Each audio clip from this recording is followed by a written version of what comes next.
It's actually quite challenging to determine the size of the Wagner group. They operate in a sort of grey area internationally, and because of that, the actual figures about how many members there are in the group, the leadership structure is quite ambiguous. We just don't really know, despite all of our efforts to work it out. Do we know where it operates?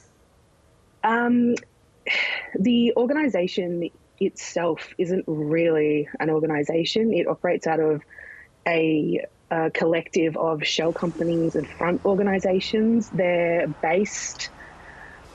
training is based alongside a Russian Ministry of Defense area, but other than that, it's really ambiguous. They recently opened a headquarters in St. Petersburg, so I suppose we could assume that some of the coordination is happening out of that area, but it's just too challenging to tell. How much are they a separate force to the Russian army, especially in Ukraine, and how vital are they to Russia's forces? That's quite a contentious question. Many researchers and academics, myself included, consider the Wagner Group to be an extension of the Kremlin, operating alongside the Russian military and security ministries, essentially working as an arm of the GRU.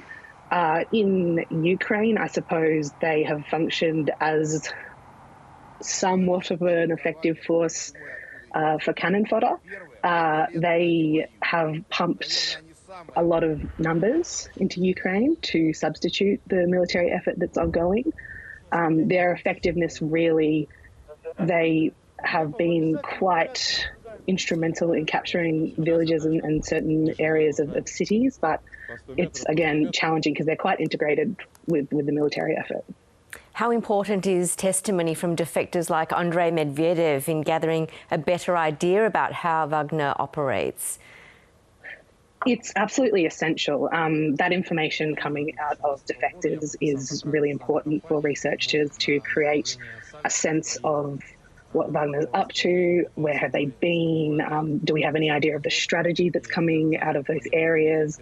So hopefully what we get from Medvedev will be really helpful in forming those pieces and the ongoing efforts to really expose what's happening with Wagner. He's just been arrested for his own safety because it's been determined he's in danger, even in Norway. How indicative is this of just how dangerous the Wagner Group can be? Massively. The group itself is terrifying. I believe Medvedev reported that he defected and sought asylum in Norway because he had seen members of the Wagner Group be executed for deserting. And we do know as well that recently, I think it was towards the end of last year, Yevgeny Nuzhin was executed on camera, that then spread around social media, and he was known to be a member of the Wagner Group, and he was he had been exchanged back to Russia in a prisoner exchange from Ukraine, and that really emphasizes the way that Wagner and the Russian military is thinking of these soldiers, for lack of a better word, and the role that they're playing in the effort, because they really just function as additional feet on the ground. What do we know about how the group operates, how it's changed over the years? Yes, certainly. So the group first entered really the public space in around 2014 with the first war in Donbass. That was our first real insight into Wagner and this new emerging structure of private soldiers.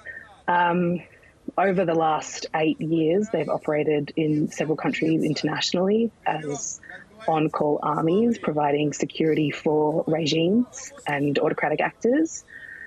Looking to Ukraine, we've seen this evolution where the members entering Wagner had really functioned by initially signing up. They'd receive training. We don't really know how long their training went for, but we do know that they received it in that base that they were using alongside the military forces.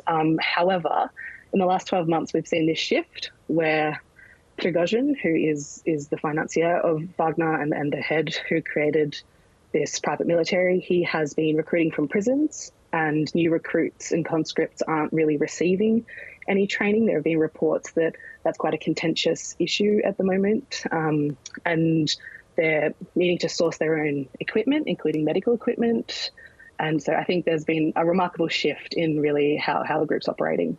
And Isabella, how do nations try to counter operations like Wagner? It's really challenging. I think Wagner, as it stands, is a new phenomenon. We haven't really seen this semi-state private army rolling along with official militaries.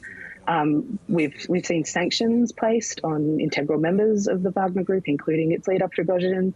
I think what states are doing that is really effective is exposing what the group is doing, and they're pushing to learn more about what the group is doing and where they are operating, so that we can keep bringing to light the atrocities that the group commits, strategies that they're working towards in countries that they're operating in.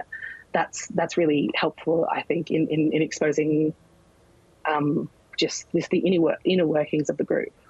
Isabella Currie, good to talk. Thank you. Thank you for having me.